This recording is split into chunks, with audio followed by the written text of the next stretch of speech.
and I had to think long and hard about making this video. You know, I always try to be honest with the information I present to you, and I try to be honest with myself in the presentation of the videos that I do every week. I never want to be sensational for the sake of views. I never want to trade my integrity for the sake of gaining new subscribers.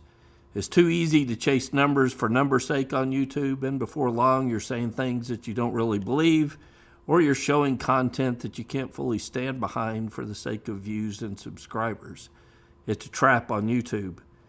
So I hope that this video will be seen for what my intentions are, both a warning to my fellow riders, but with respect to the rider and his family and friends who were impacted by a recent tragedy that happened right here in Fort Worth, Texas. Last Friday, I published this video on MCrider.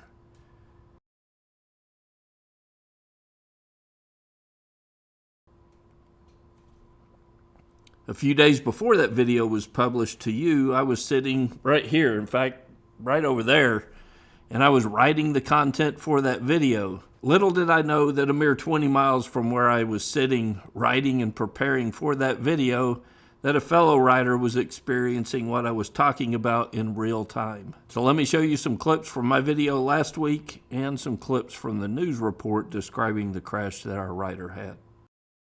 It's a simple fact that riding a motorcycle puts the rider at greater risk than driving a car or a truck. This channel is all about mitigating those risks with road skills and road strategies to make you a better and safer rider. Flipping story that we've been talking about this morning. Chip first mentioned this. It's a crash between a motorcycle and a school bus. Chip, what's the update? So the update is as follows. The intersection of 121 at Beach, we have a closure going south. And then coming up from I-31 can't go further than the First Street interchange. And it all stems from that incident that Brandon mentioned involving, again, a motorcycle and a school bus. The latest information is the rider of the motorcycle did not survive the incident, and there were obviously concerns about the school bus. Some of the risk that we take is not under our control. We've got no control over intoxicated drivers, distracted drivers, drivers with road rage, or other drivers who have little concern about anyone else other than themselves out on the road. But there is a lot that we can do to reduce the risks. Surveillance video shows the crash between a school bus and a motorcycle that killed the motorcycle rider. It appears the bus turned in front of the motorcyclist. It happened yesterday morning along Beach Street in Fort Worth. Surveillance footage shows the bus making that left turn. Then it shows the motorcycle driven by Travis Waters crashing into the bus.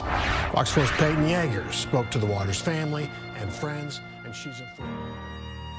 So this week on MCrider, I thought we'd talk about 4 of the biggest mistakes that I see riders make, and they're totally in our control. The first mistake I see riders make that is totally in our control is not wearing protective gear. And I've said this before on the channel. Tuesday morning, Waters was on the back of his Harley headed down Beach Street when he crashed into a Fort Worth ISD school bus. Waters died on scene. According to his family, he wasn't wearing a helmet. I just wish I could talk to him one more time and ask him what happened. Another issue totally under our control is the speed that we ride at out on the road. You know, I get it. Motorcycles are fast. It's fun to get on the throttle a little as you leave the red light. But I'm a pretty conservative rider, and I can have fun rolling on the throttle and keeping it within reasonable range. Witnesses say it shows the potential danger of often high-speed traffic in the area. Especially with there being school buses, city buses, all kinds of cars passing through, so it is very terrifying sometimes. And some tough footage to watch there. Neither the motorcycle rider. The school bus carrying middle school children is seen headed south on Beach Street, preparing to make a left-hand turn at King Oaks Lane. As the bus makes the turn, suddenly the motorcycle slams into the back right of the bus. The Harley bursts into flames. No one on the bus was injured, and police say they're still investigating the crash. And I know it's not always easy for everybody in cars to see motorcycles coming, you know what I mean? I understand that too. It's just, it could have been both parties. The video, difficult to watch for friends and family. Waters leaves behind a wife and 6 children. But this is how much Travis was loved. Plus his father, who also lives at their Fort Worth home. You know, there's a long tribute video to that rider involved in the crash on his obituary page. I watched all of it. It contained photos from his life with his family and his friends, had pictures of him riding his motorcycle, and it looks like his motorcycle was a big part of his life.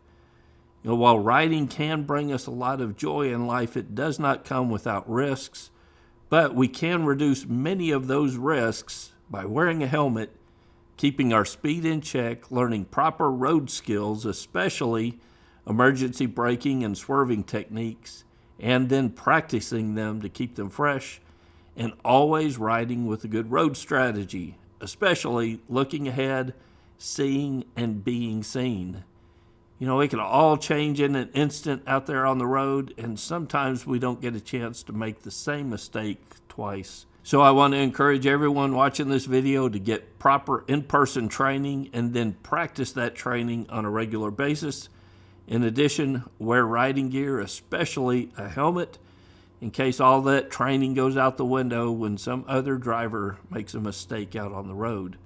The cost of not doing that can be pretty high, and the ripples from your choices can be felt for years to come.